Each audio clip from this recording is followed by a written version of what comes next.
اعوذ باللہ من الشیطان الرجیم بسم اللہ الرحمن الرحیم وَإِنَّا لَنَحْنُ نُحْيِي وَنُمِيتُ وَنَحْنُ الْوَارِثُونَ وَلَقَدْ عَلِمْنَا الْمُسْتَقْدِمِينَ مِنْكُمْ وَلَقَدْ عَلِمْنَا الْمُسْتَأْخِرِينَ وَإِنَّ رَبَّكَ هُوَ يَحْشُرُهُمْ إِنَّهُ حَكِيمٌ عَلِيمٌ۔ سورہ ہجر آیات 23 سے 25۔ پچھلی آیات میں ہم نے یہ بات جانی کہ جو بھی چیزیں ہیں ہر چیز کا خزانہ اللہ ہی کے پاس ہے، اور اللہ تعالیٰ ہر چیز کو ایک مقدار کے مطابق اتارتا ہے۔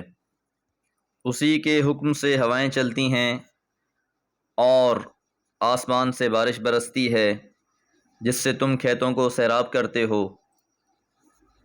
اب یہ ساری قدرتیں بیان فرمانے کے بعد زندگی اور موت کا اختیار کس کے ہاتھ میں ہے، اس موضوع کی طرف التفات فرمایا۔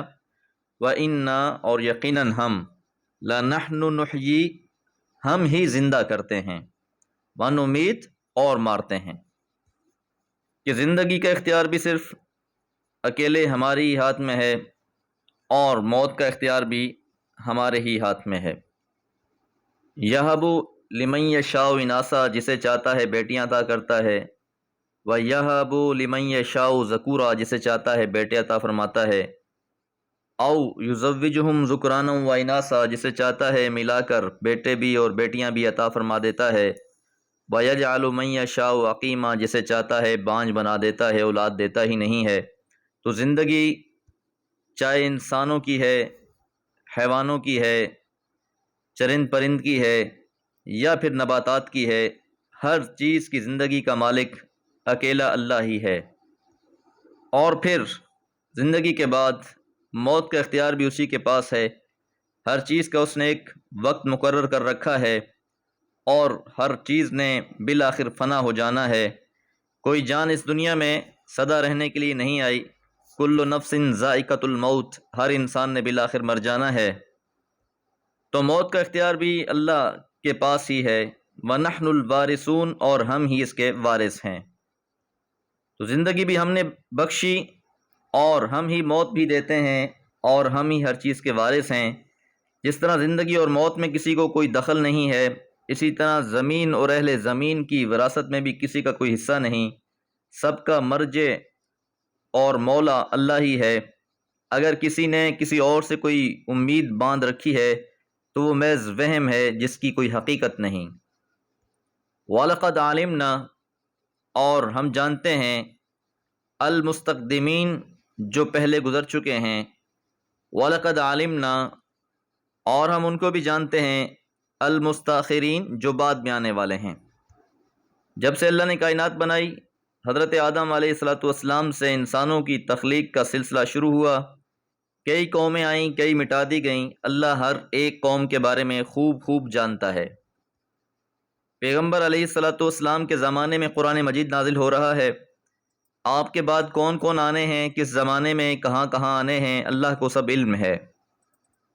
کوئی بھی چیز، کوئی بھی مخلوق اس سے پوشیدہ نہیں ہے۔ وَإِنَّ رَبَّكَ اور یقیناً تیرا رب، هُوَ يَحْشُرُهُمْ وہ جمع کر دے گا ان سب کو۔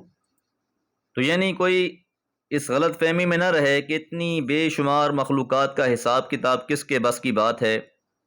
فرمایا ہم ہی نے سب کو پیدا کیا، سب کو روزی دی۔ ہم ان کو بھی جانتے ہیں جو گزر چکے ہیں، اور ان سے بھی واقف ہیں جو بعد میں آنے والے ہیں یا آئیں گے۔ اللہ ان سب کو اکٹھا کرے گا اور سب کا حساب کرے گا۔ اللہ کے نظام میں نہ تو کسی کے لیے فرار ہے اور نہ کسی کو چھوٹ ہے۔ انہ بے شک وہ اللہ تعالی، حکیم خوب حکمتوں والا بھی ہے، علیم اور خوب جاننے والا بھی ہے۔ انسانوں کی تخلیق، انسانوں کی آبادیاں، انسانوں کی تعداد، اسی مناسبت سے ان کے لیے وسائل مہیا کرنا، آسمانوں سے پانی اتارنا، زمین سے رزق اگانا، اور پھر ہر علاقے اور ہر خطے کے لوگوں کے لیے موافق موسموں کو پیدا فرمانا، یہ سارے معاملات انتہائی حکمت اور باریک بینی سے ترتیب دیے گئے ہیں۔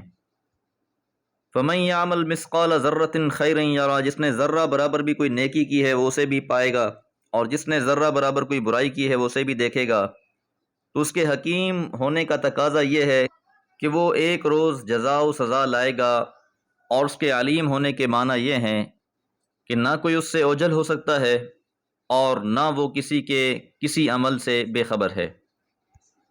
اللہم حاسبنا حسابا یسیرا وما علی الا البلاغ۔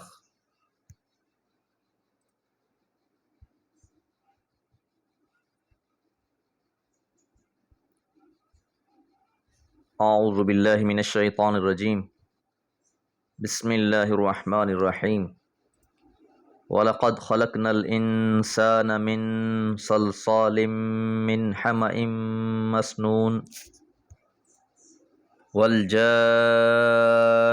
خَلَقْنَاهُ مِنْ قَبْلُ مِنْ نَارِ السَّمُومِ وَإِذْ قَالَ رَبُّكَ لِلْمَلَائِكَةِ إِنِّي خَالِقٌ بَشَرًا مِّنْ صَلْصَالٍ مِّنْ حَمَإٍ مَّسْنُونٍ۔ سورہ حجر آیات 26 سے 28۔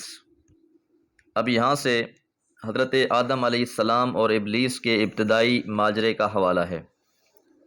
مقصود اس حوالے سے اس حقیقت کو واضح کرنا ہے کہ جو لوگ آج ایمان نہیں لا رہے اور نہایت غرور اور تکبر کے ساتھ اللہ کے رسول کی تکذیب کر رہے ہیں، ان کے کفر اور تکبر کا اصل سبب یہ نہیں ہے کہ رسولوں کی باتوں کی صداقت ثابت کرنے کے لیے دلیلیں موجود نہیں ہیں، یا ان کی طلب کے مطابق ان کو معجزے نہیں دکھائے جا رہے، بلکہ یہ ذریات ابلیس کی اولاد کے اس فریب میں آ گئے ہیں جس کی دھمکی ابلیس نے اس وقت دی تھی جب آدم علیہ السلام کے آگے سجدے کا حکم ہوا تھا۔ اس وقت اس نے سجدے سے انکار کرتے ہوئے کہا تھا کہ اگر مجھے مہلت دی جائے تو میں آدم کی ساری ذریت کو گمراہ کر کے چھوڑوں گا، صرف وہی لوگ میرے دام فریب سے بچ سکیں گے جو اللہ کے مخلص بندے ہوں گے۔ اللہ تعالیٰ نے شیطان کو اس کی مہلت دی اور فرمایا کہ جا اور ان میں سے جو تیرے فریب میں آ جائیں ان کو تو اپنے دام فریب میں پھنسا، لیکن میرے مخلص بندوں پر تیرا کوئی زور نہیں چلے گا۔ وَلَقَدْ اور بے شک خلقنا ہم نے پیدا کیا، تخلیق کیا، الانسان انسان کو، من صلصال سڑی ہوئی مٹی سے، من حمأ مسنون کھنکھناتی ہوئی مٹی سے۔ صلصال کا معنی خشک مٹی جو خشک ہو کر کھنکھنانے لگ جاتی ہے، جس طرح کوئی برتن بنایا جاتا ہے مٹی سے، مٹکا وغیرہ یا کوئی چیز، تو پھر جب اسے ٹھوکر لگائی جائے، بجایا جائے تو اس میں سے آواز آتی ہے۔ اور حمأ مسنون کا مطلب ہے سیاہ اور بدبودار مٹی۔ گارے کو کافی دن تک چھوڑ دیا جائے تو وہ سیاہ بھی ہو جاتا ہے اور اس میں بدبو بھی پیدا ہو جاتی ہے، تو اس سے انسان کے اللہ نے تخلیق کی ہے۔